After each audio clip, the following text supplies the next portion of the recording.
یاره وروره ګله وکاکا د غلۍ مې کار خلاص کړي بندي مې کړي څه وایه کاکا زه داسې خبر څه وایم چې غل برته رایله سوی دی آزاد سوی دی څه ده و د غل خو زما خیال چې د سوی چا راته وویل چې غل برته رایله سوی دی چې سکر درې څلور وار درغلی بس بس اچم کوو کاکا ته فکر مه کوه وزه راغلی یم که غل راسي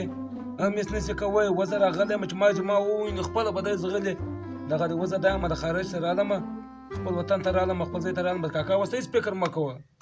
اوس یې ما ته راپرېږده که غل راغلی بس ما او غل سره پرېږده د غله په کیسه کې لا نه دی ما زه راسي ډېره ښه خبره زه خو اول نه وم خبر بس نو اوس ما چې دی راسي ما او دی سره پرېږده کاکا ته فکر مه کوه کاکا ستا سر خلاصولو وا بس ته مه پریشانه کېږه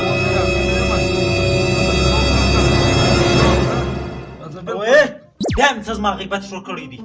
ای څوک دی کاکا دا هغه غل دی ته ما نه پېژنې نو ته تاسو پېژنم دی چکه به دې کش کړم زه غل یم دا ستا اکا تېر وار زما سره دونه ناجایزه وکړه زه یو پولیسو ته په لاس ورکړلم تا شل زه به د ده څخه خلاصم بیا دا یم رالم اوس ګوره بیا ګردشان درته وړم شای غل دی دی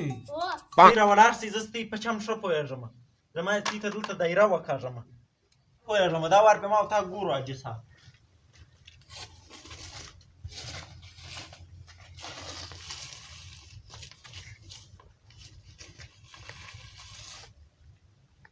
راولاړ سئ په دې دایره کې کښېنئ راولاړ سئ راولاړ سته کښېنه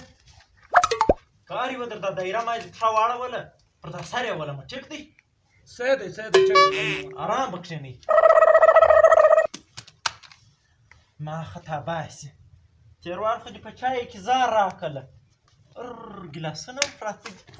زموږ کره خو ګیلاسونه هم نه وله دا مړه به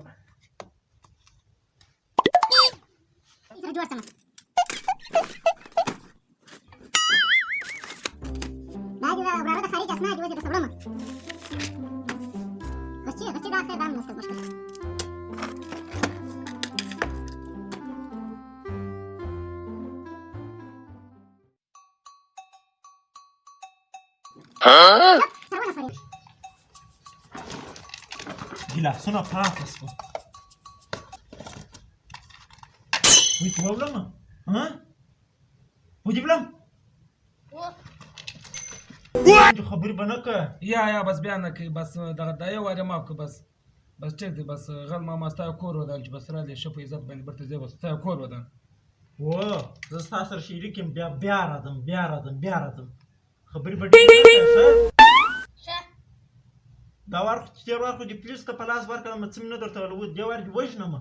ته دا خبره وکړه ټک پر در کوم کار یې ودر دا دایره پښه واړوله زه به د هغه سره جوړ شم